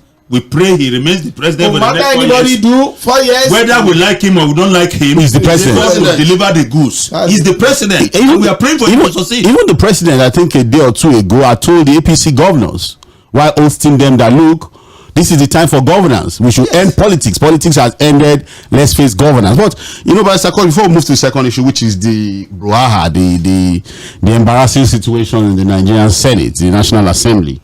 While we keep talking about what the president is listening to, who are the people advising him, the people around him, is because from our own training, when it comes to decision making, we have a theory that tells us how people eventually come to a conclusion on what to do in a particular situation. And it's called the theory of selectivity. You have to pay attention to what the person is paying attention to, because if black is before him and decides to be seeing white, he'll be seeing white. Pages of newspaper. Let me give you what is the president saying about the situation? Very important. Let me give you a practical example. When the intelligence uncovered a possible location of Osama bin Laden, yes, President Barack Obama called a meeting in the situation and had to take a decision. Yes. There were those led by Hillary Clinton the then Secretary of State. Yes. Who said, look, Mr. President, this is your moment. However, your presidency will rest on this. If it fails, you are in trouble. You are in trouble. If you succeed, there were people like Joe Biden who said, no, Mr. President, don't go. The risk is too, don't take the risk. The intelligence is just too small and not too certain for you to take this kind of risk. So he said, Mr. President, what we should do is just to drop a bomb in the place. We don't have to go there. And if we succeed in killing him, fine. If we don't. But the president then listened to the two options. And then he said to them, give me 24 hours. Let me take a decision. He went into the inner room. He went into all by himself. Into the inner sanctum of his own soul. And then he came and said, I've made a decision. We'll take that operation. Let's go for it. That's it. Everything was at stake by Mr. Curtis. Everything is at stake. His entire presidency, everything was at stake. So Mr. President can listen to Nuruddin, he can listen to Joseph, but he has got to have his own view on issue. And he synthesizes that view by listening to these two guys, and then he takes a decision. And if you want to be a successful leader, forget about personal relationship when you are taking a decision that has to deal with the country. All right? Because you see, it's easy to surround yourself with people you are comfortable with. But they have to deliver. If they don't deliver, you have to get them out of that position and bring those who can deliver the goods for you. All right, so we'll hope that the president God will give him the wisdom. I would also give him the courage and political will. And the political will. And let IGP relocate to Kaduna. I'm even surprised that we are discussing. In fact, this is his job. What of the NSA? What of even the NSA? That one is following president. He's everywhere with the president. He's just anyways. Let's not distract on the issues. Now, I think he's trying to secure the president with the number of security. All right, it's still Political Roundtable, Mainland 98.3 FM. Yes, we're looking at the issue of insecurity, and particularly we decided to focus on the situation. It's a developing story. We are hoping that it all ends well, and it's going to only end. It will only end well if we're able to secure the release of these kids and other people that are in captivity at this time. So we'll continue to track the issues, we'll continue to talk about it. We are hoping that God will give the president the wisdom, understanding. The political will come from himself. Amen. God will not give that one. Amen. So to do the right thing, take the right decision to secure the release of these Nigerians, and also ensure we have sustainable security, because it's not about now, it's also about tomorrow and the future. So we'll leave that at that. We'll move to the second issue. This we are going to be very fast on, because we want to open the phone line by 6:30 exactly. This is 17 minutes after 6, so we just have about 30 minutes also to delve into this particular issue, and that's the issue of our interesting senators. From Senator Abdul Ningi from Bauchi State, the allegations of 25 trillion budget or 28.7 trillion budget, allegations of running two budgets, the plenary that was held, and all of the shenanigans we saw on Tuesday, to the fact that whether we like it or not, there's a problem with our budget. And it's not just now, it has been a consistent thing. Even from the days of Chief Olusegun Obasanjo as president, he himself had accused the National Assembly of padding the budgets, of stealing monies that are meant for projects in the name of constituency projects. President Buhari also said the same thing. That look, yes, all these presidents are spineless. There's something they can do about it. They've not been able to do anything about it. To sign the budget. But the stalemate, where does the stalemate take us to? And that is where Nigerians will stand up for their rights. This is where. But you see, all the presidents, because again, sorry, but to cut in, president after president from Chief Ole have identified that as a problem with the way we run our budgets, but they keep signing it. And the reason is because they have their eyes on the next election, and they are hoping that these guys will support them. Listen, see, in a presidential democracy, you have three equal arms of government complementing each other and doing different things, right? Now, the executive is not superior to the legislature, and both of them are not superior to the judiciary. But in practice, what we see, especially in Africa, is that the executive acts like the winner takes it all. Yeah. And the next group of people that are challenging the executive and the legislators. Now, here's the problem. The Constitution provides that the executive led by the president, will submit budget estimates to the National Assembly. In other words, they send in a proposal. This is how we want to spend the money for them. This is how much we think we are generating, and this is how we are going to spend it. Now, the problem comes when, instead of the National Assembly or the Congress doing its own job, what they should do is to look at the estimates and the proposals and find out and say that, okay, this is okay, right? And if it is not okay, do you understand? What they need to do is, within the proposed limit of the executive, they can move funds around to capture some of their own interests. Yeah. But what is done in Nigeria most of the time, they had to eat. Is that they add to it. Even remove some. And when they add to it, they don't give the purpose for which they are adding to it. They will just list. Okay, from 1999, remember that what the Senate has been doing every time is to budget a block sum for the National Assembly. No breakdown. No breakdown. They don't tell you what they do with it. It's just the lump sum you see. Okonjo-Iweala, in her book Fighting Corruption is Dangerous, said there was a time they were even demanding 17 billion before they can sign the budget, process the budget for Mr. President. And that 17 billion was for what? For their re-election, to be shared amongst them. Yes, he said it. Okay, even the budget that the vice president signed, the former vice president signed, in the absence of the president or President Buhari then, he expressed concerns about certain things. It's some inputs here. This has been going on. And the question is, look, their former Attorney General Malami had the opportunity to have approached the Supreme Court to say, does the National Assembly have the power to increase the budget estimates? He didn't do that. He chose the one that concerned him, which is whether you want to protect. You understand? Now, and I really don't want us to remind ourselves of the Malami era. Now, the point I'm trying to make here is that let's focus on the Abdul Nengi issue now. For instance, Nengi said, of course, don't forget that Nengi is a member of the appropriation committee. Yes. What Nengi said was that the president submitted a budget proposal to the National Assembly, and that proposal was increased by 3.7 trillion. And the purpose for the 3.7 trillion was not stated in the budget.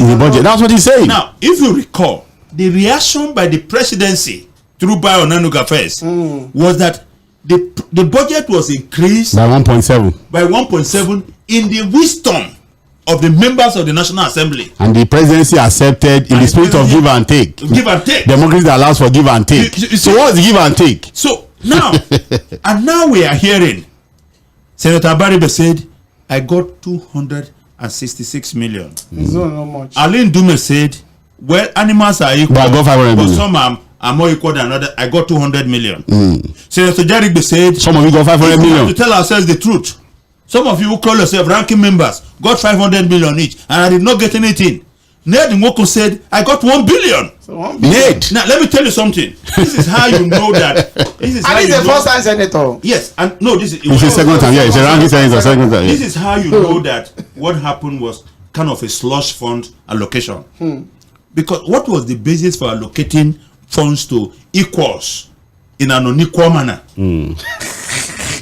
Because if it's because they are representing people. Yes. And you see, combination and and like permutation. I said somewhere else, this is not an isolated issue.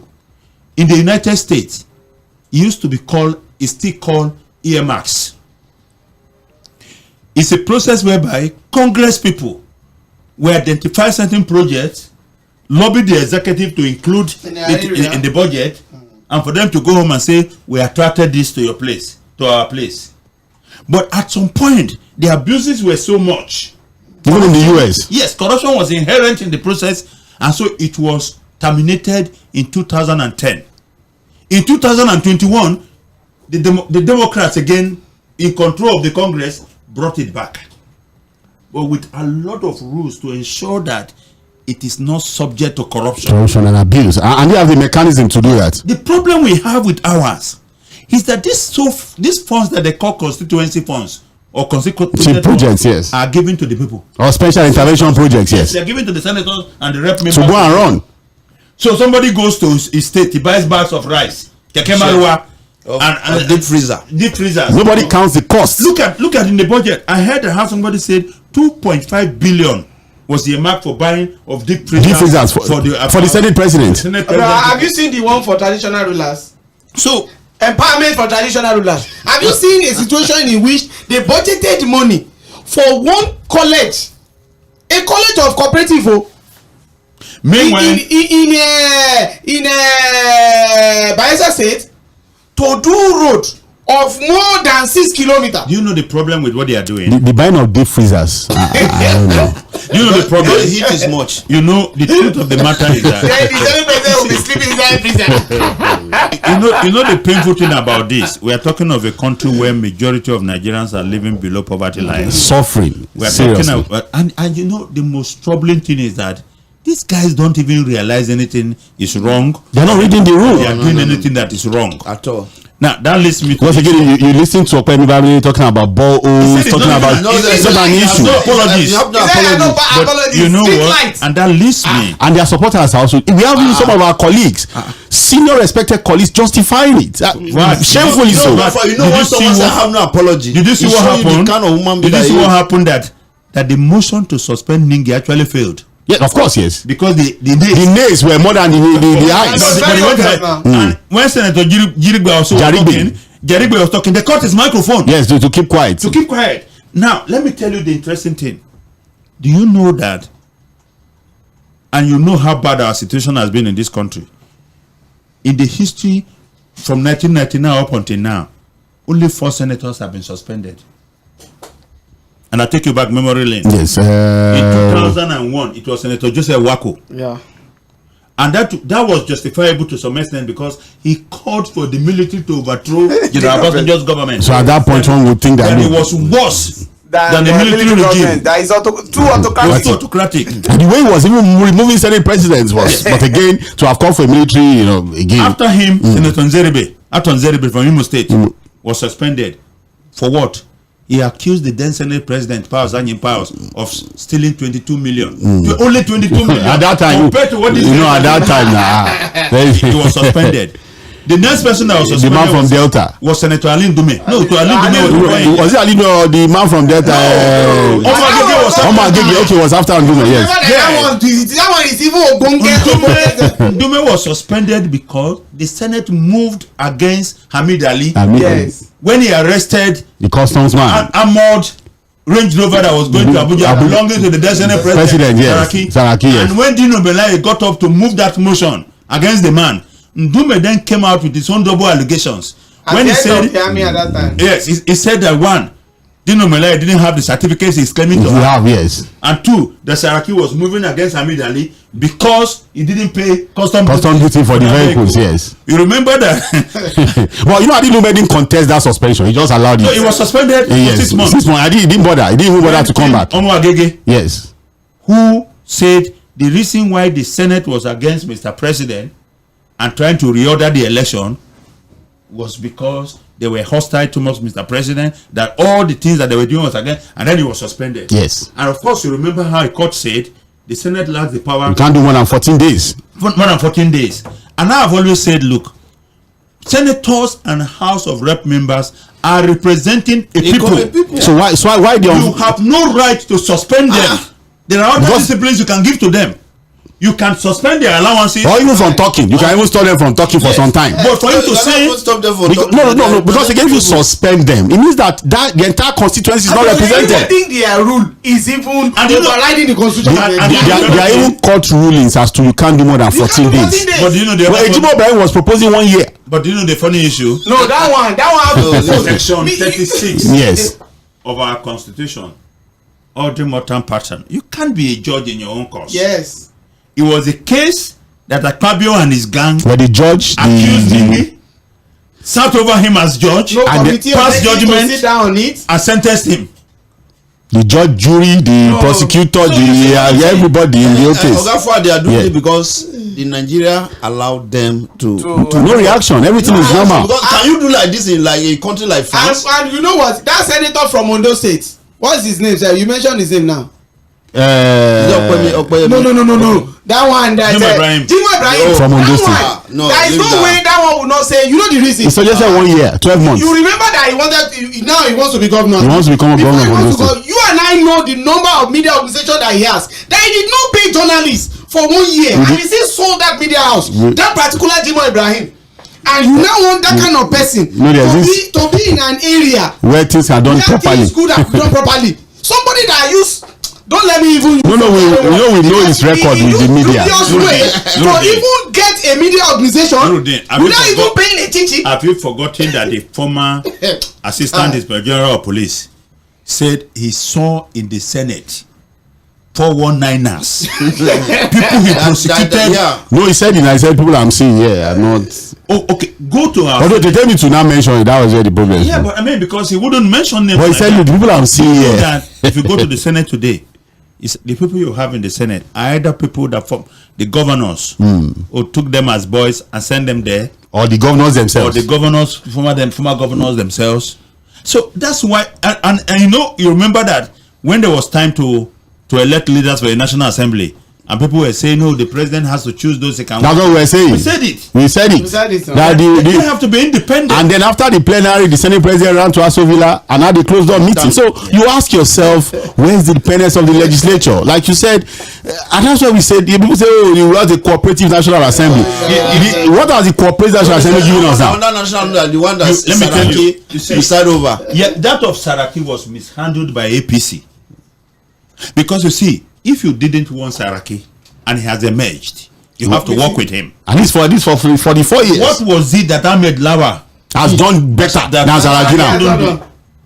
Even under Saraki, they pass a lot of easily. This is the under Saraki, we even saw some vibrancy. This is actually the personalization of politics that is killing our democracy. It has to be somebody that I want. And then Lawan came there for 4 years and he was what did he do? He was complete rubber stamp. He's now a Senate President Emeritus. He's in the Senate, he's just quiet. He's the chairman Senate Committee on observation. I know Malam Salah is listening. I love the guy because when Senator Richards then told him, Oga, I think I need to come to your school and consult you how you eventually made this. When you had contested to be president, and then you had not a senator. I did your tutelage. The wrong person to have made that comment. Richards, the asking should be Akpabio. Okay. How did Akpabio contest for president? Yes. Go back to Akwa Ibom, emerge as Senate candidate, and then win election, and then Senate president number 3. Because the man is an uncommon person. Okay. Uncommon situation. Doing uncommon things. All right. Thank you so much. Political Roundtable, Mainland 98.3 FM. Yes, 2 issues on the roundtable. We've looked at the security situation in Kaduna State. We are hoping that the president will do the needful. So we've really given insight into what can be done, what we hope the president will do. We see one that so we are hoping that the president, this is a serious matter really, and we are hoping that the right thing will be done. Yes, to secure the release of all of the hostages, and then have some consistency, some level of intentional situation around securing Nigeria, because again we don't want a situation where these ones are released, then we wake up tomorrow another one happens and all of that. So we are hoping that God will give the president the wisdom to do the right thing. We also looked at the National Assembly, the Senate precisely, what has been happening, the issue of the budget and appropriations, and the questions around probity and accountability when it comes to public funds. We open the 4 lines now, 09136000410, 09136000410. I'm going to be strict with time because our time is fast spent really. So it's just 1 minute per call, because we also have a lot of messages on Facebook to deal with. You should not be angry with us. And so please, sometimes these things we need to really dissect them and get. Because of them. Of course, yes. So I'm going to appeal to all of our callers today to manage their time. Just 1 minute, go straight to the point, give your point, and I will be grateful for that level of understanding. Again, you can also drop your messages on Facebook. We have a lot of them already. I'm going to try to read all of those messages. 09136000410. Hello, good evening. Hello, good evening, sir. Hello, good evening. Hello, good evening. Good evening, everybody in the studio. Hello, good evening, sir. Yeah, good evening. Can you hear me, sir? I can hear you. Loud and clear. Thank you, sir. Good evening, everybody, sir. Sir, you see, My name is Malam Salah anyway. Okay, Malam Salah. Thank you, sir. Thank you, sir. Good evening. Fuhad, if anybody tell you that there will be solution in their security problem, it's completely like, sir. The stage where we are now, we have crossed the red line. Fuhad, the history is very clear. Please, am I communicating? I'm with you. Please go on. Yeah, okay, sir.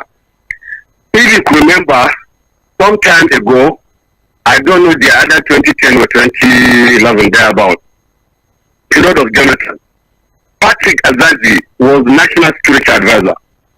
Patrick Azazi is one of the brilliant soldiers ever Nigerian produced.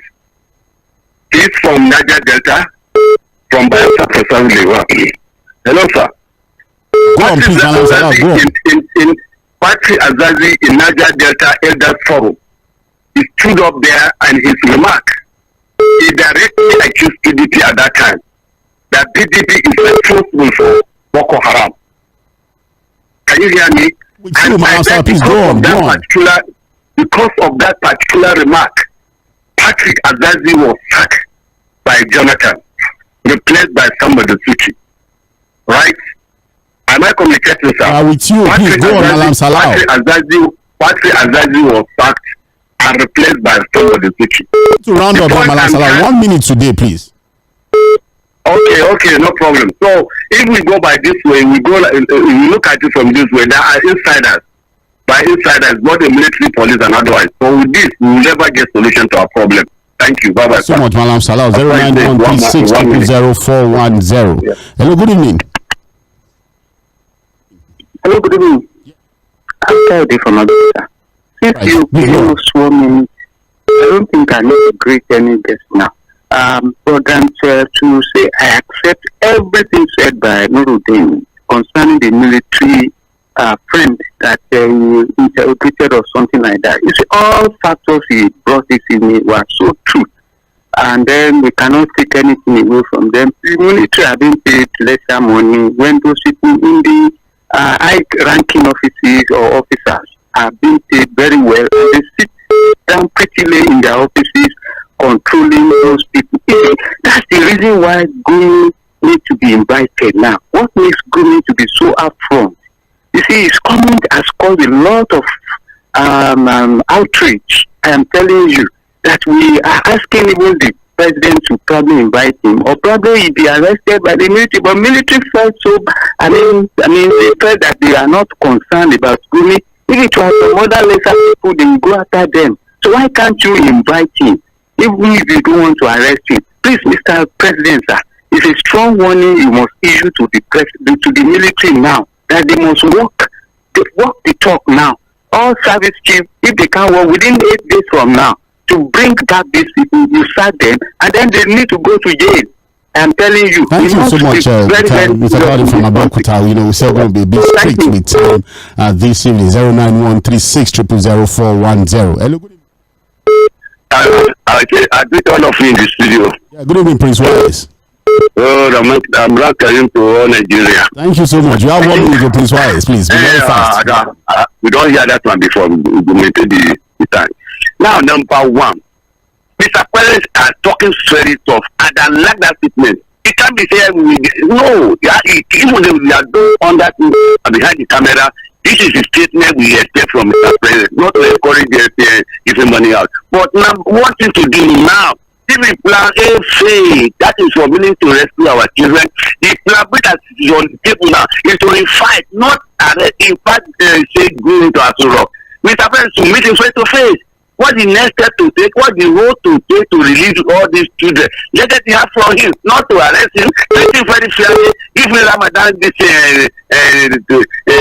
to anything else, by day, the solution we get from him, we give us good road to release the children. Good evening to you all. Thank you so much, Prince Wise. 0913636000410. We'll take this call and then, of course, take the messages on Facebook. Hello, good evening.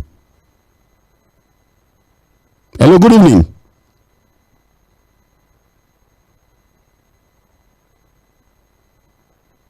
Just take the messages we have on Facebook.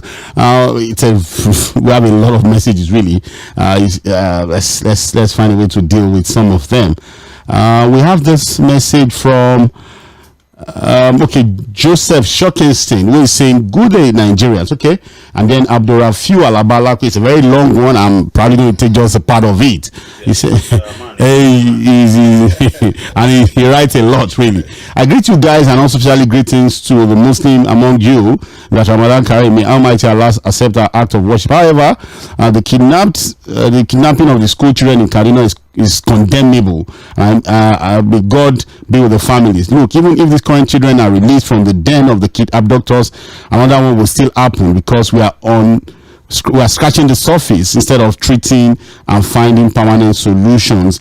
Lastly, 2024 budget controversy. Senator Abdul Ninja and his colleagues should continue milking Nigeria. They should just know one day things will happen, we'll go to heaven. Where is Wigwe of Access Bank? Well, thank you so much, Mr. Labalakpe from Sabo Ijewoniba Ojo. We also have Bright Samuel saying, Gumi say dialogue and amnesty. El-Rufai say kill them all. Which one should we follow? The stories that we always hear, kidnappers have shared them into groups. They are in difficult terrain and they are being used as human shield. Tomorrow another one will happen and we'll still be here talking the same thing.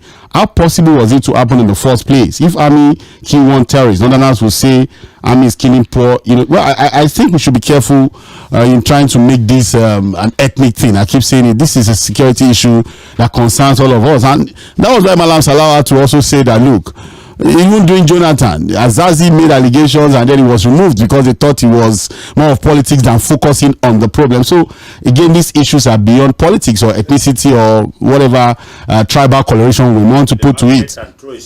Yes. The stone choose who is the Muslim or Christian. It doesn't to eat everybody, so we have to be careful, really.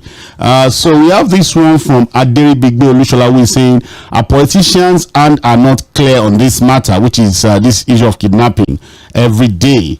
We have Basil Chika, who is saying with revelations of the FCT minister that security agencies under the decision lack common tracing device, don't you see that the rest of us here are in the hands of God? In a country where billions of naira has been budgeted for security gadgets every year, it was Wike was saying that President Buhari invested so much money. So what happened to them? I haven't said that government pay whatever ransom for their incompetence and secure the children. Then on the padding, I'm still saying it is that Senator Nini claim shows that Senator Akpabio and his principal officers have questions to answer. That's Chika Bende from Trade Fair. We have John Esson, who is saying, good evening all in the studio. In a reputable company where one is employed, he or she will be given KPI, that's Key Performance Index, for a specific period of performance measurement. At the end of the period, evaluation will be carried out to determine the progress, so to confirm or terminate the appointment. If KPI is given to the service chiefs, they sit up. Nigeria is administered without accountability. Thank you all. You are doing a nice job. That's Professor Mike from Dallas, USA. Thank you so much for that message, Professor Mike. We have Ola Adefe, who is saying easier said than done. I don't see this government doing that. Okay. We also have Sean Johnson, who is saying there are major setbacks to insecurity in our country, and they are as follows. 1, tribalism, religion, ethnicity, corruption, politics or political saving schemes. This can also be an act of saving money for the next political campaign in future. I don't know where that is coming from. But that forward, you guys didn't discuss what is happening in Delta State. Nigeria has one of the best landing armies in the world, and yet we cannot eradicate some few bandits. We fought guerrilla fighters, different African countries, and won. Yet we cannot fight some skull groups in our own soil. Well, the situation of Delta State will touch on it. It's a developing story, sad one at that, but we'll look into it definitely. We have a lot of shows during the week that would address that. Thank you so much for that message. We have Tochukwu T. Adele, who is saying it is preferred to peace in. It is preferred to peace out than to peace in. I think that's what they wanted to say. The Nigerian security is a piecing in instead. I don't know, Tochukwu, you are confusing me with your message, but let me take the ones that I think comes a bit clearer to me. The Nigerian Army Forces did not forfeit. We should not forget that the President Tinubu sought for the support of the retired. I don't know. Tochukwu Adele Thompson from Obanikoro. I'm trying to put the message together, but it's getting more difficult for me to really get all of that together. But thank you so much for the message. We have Bilade Ambo, yes, he's saying, I wonder what the military are doing when the bandits are not with hostages. This war with insurgents have been ongoing for almost 2 decades, and there are times when the anarchists are alone in the forest without abductees. Is that not the time to go after them with the aim of wiping them off the face of the earth? What can we do now that our kids are with them in the forest, either than yielding to the demand of their abductors? A precarious situation indeed. Then my biggest fear with the military invasion is a situation like this policy incurring collateral damage. Again, I pray the bandits don't make good their threats of killing the kids after 20 days if their demands are not met. Thank you so much, Ibilade Ambo. We have Olayoju Kende Elijah who is saying, good evening, sir. I always appreciate time spent to learn from this program every Sunday evening. Nigeria, I believe by now we're supposed to have learned our lessons. In modern countries, governments start from local cities to federal. Let us all hold our parliaments. We need local government autonomy. The only solution to insecurity in Nigeria. As a student, I move from one city to another. The first thing I must do is city registration. Thank you so much, Olayoju. I think that's our friend from Germany. I suspect that.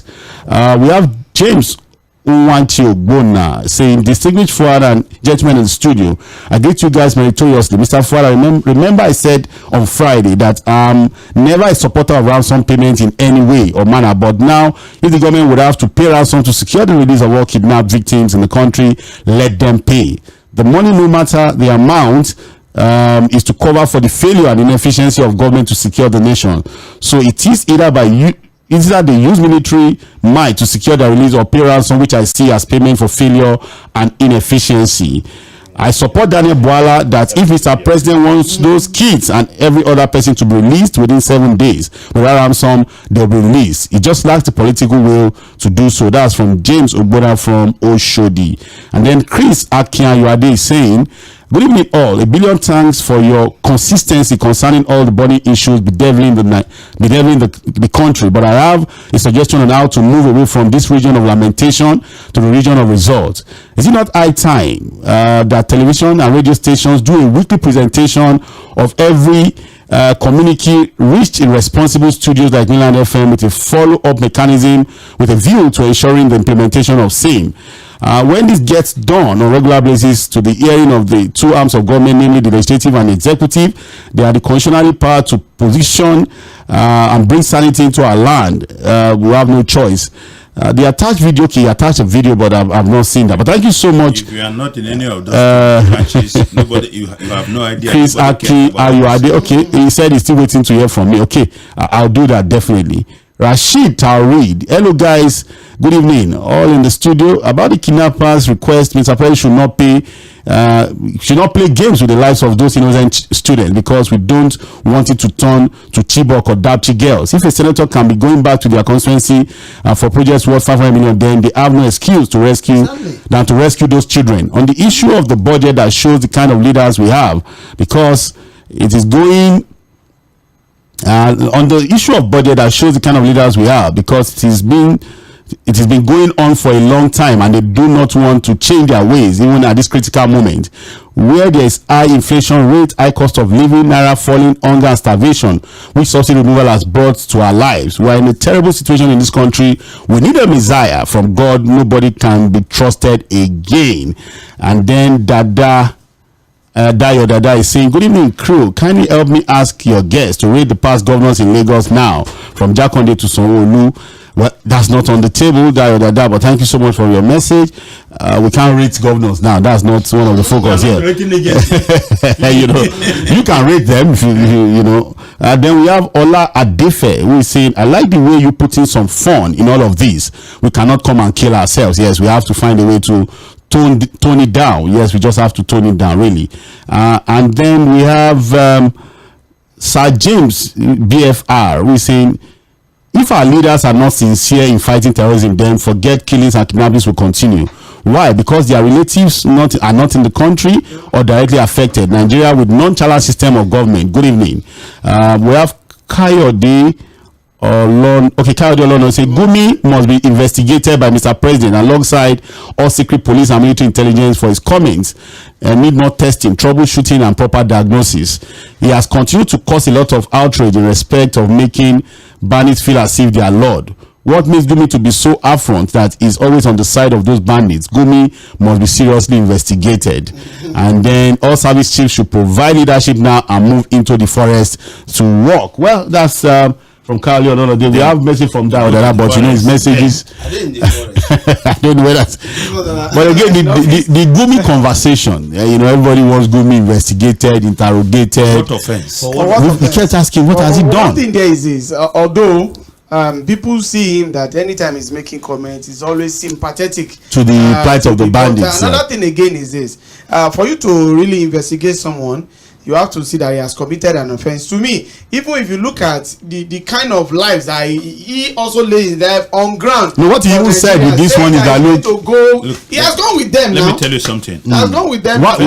Because people have said that Gumi should be arrested, investigated. What people don't understand is that Gumi needs to have authenticity and access to these bandits for him to be useful at all, and even end their trust. And you expect him to come on radio or TV and lambast them and begin to condemn them.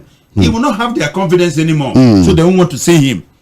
I would rather think that Gumi is a channel that the government can be an asset to solving this problem. Yeah.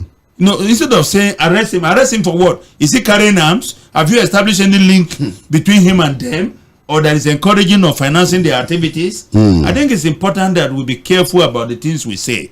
You don't have to like his views. Of course, yes. You don't like to like his personality, yeah. But the truth of the matter, he is telling you what he's hearing from these guys. And you see, sometimes when people are making certain claims, they may not be right, but that's what they believe. Do you understand? I'm with you. How can you tell a man who says, I'm king, that is just a ballet? That is not a king. When he believes he's king, and he believes that he's king. You understand what? And he keeps seeing crown on his own head. Yes, so people, I think another thing that is disturbing us is that Gumi even have access to be talking to those Nigerians supposed to. Assuming nobody like Gumi, what do you think with the scenario with the because the fact that in other parts of the world, Gumi would have become a high value asset in the hands of the government, even if he had nefarious intentions. Yes. By the time the government takes him in, he will change his position. And he will be able to reach out to these guys and bring them to the table, because we've been shouting and shouting, finish them, and we are not able to finish them. But we shouldn't forget that Gumi has also been instrumental. So you remember the time of Kankara students. He was instrumental to their release. In fact, he laid his own life on ground, went to the bush and discussed with these particular people. But Nigerians, our Nigerian government, should channel more on Gumi in the essence that Gumi, what do you have? What information do you have? What has we can get all this, and also how can we nip this thing in the bud and make sure that so many others. But you know, by Sakotis, if our people are not being kidnapped, if we had done what we needed to do to secure people, Gumi will not do it. It's just you remember this journalist that was arrested? Yes, came in from Dubai and was arrested. I said yes. The guy had access to the bandits and Boko Haram. He was always talking to them, and coming to talk about the things that what he was hearing from them. And government took him as an enemy and arrested him. They lost that channel now. The channel is gone. You're right. 09136000410. I think we can squeeze in one or two more calls before we call it a day on the show this evening. Hello, good evening. Hello, good evening. The three white men in the house. Good evening. Good evening. Julius is my name, calling from Shomoli. In fact, I really appreciate this show tonight for that which you have done. You have said everything, because initially I have asked questions. These children, are they not eating? Are they not washing their mouth? Are they not bathing? Are they not defecate? Are they not urinate? Where are they? Where did they put them?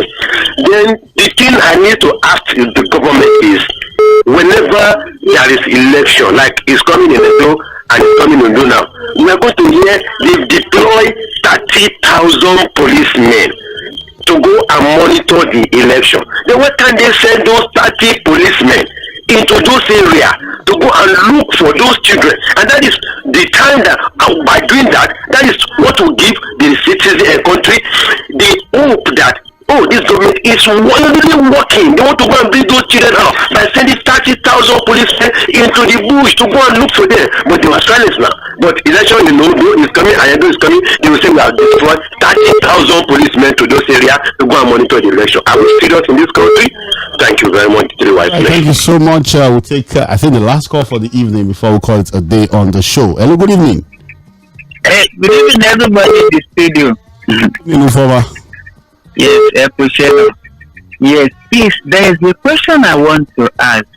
During the Kaduna train attack, there was this a man that was negotiating with the terrorists and was arrested in it immediately. Please, where's about him? We don't know. It's in the pipeline. We don't know. So there's now with all the arrests, and if even there is such a man, should be properly investigated. A lot of information will come from it. So, but anything happen, our leaders are just taking not for granted. We don't have leaders yet. If you have leaders, the issue of Boko Haram bandits gradually should have died off. Thank you, Informer. Let's see whether we can squeeze. I think we can still squeeze in one more call. 09136000410. Hello, good evening. Yeah. Hello, good evening. Good evening. I'm speaking from Shimolu. Okay, your name, sir. I'm Engineer Oladapo. Sir. Yeah, thank you. What I just want to contribute, my opinion is that I stay very fine in Northern States. I manage my business in about 12 to 13 states within Niger Delta. In Kaduna, in Kano, in Plateau, in Niger, in Adamawa, in Taraba, 95% of car owners there the cars are tinted. You see, in a volatile state like that, then you see more than 95% of car owners tinted their car. What the government is trying, the police, the soldiers, the immigration, the custom, the road safety, what are they looking that they cannot be able to have a finger hand on them? In that kind of situation, there is no need to permit such a thing to happen. Thank you very much, and God bless Nigeria. Thank you so much, and God bless Nigeria. Well, that's the last call for the evening. Mr. Saheed, your final take. Okay. I just want the house and the listeners to join me to wish you a happy birthday. Thank you so much. Yes. The birthday was on Thursday. And, thank you so much, Mr. Saheed. God bless you, sir. All right. Your final take this evening. Thank you so much. At the same time, please, Mr. President, this is security issue. The way you normally go after issue that has to do with finance and politics issue, please follow the issue of this insecurity this evening. Thank you. Thank you, sir. Joseph, yes. To me, I want to hear that tomorrow IGP are relocated to Kaduna. You should be there. He has no business in Abuja. Bayelsa, Kogi, Animo. This was an IGP that said he feels like a tiger, like a lion. No, he's setting like tiger or like. No, but he said he felt like a tiger and lion. And I don't think that anybody will go near a lion and steal his children. I don't talk again. The program has finished for today. I don't want to say anything again. All right. Thank you so much. Nigeria is a sovereign state. Yes. Under sovereign side, sovereign state. The IGP should please live up to expectation. He said he felt like a lion and tiger when he was appointed.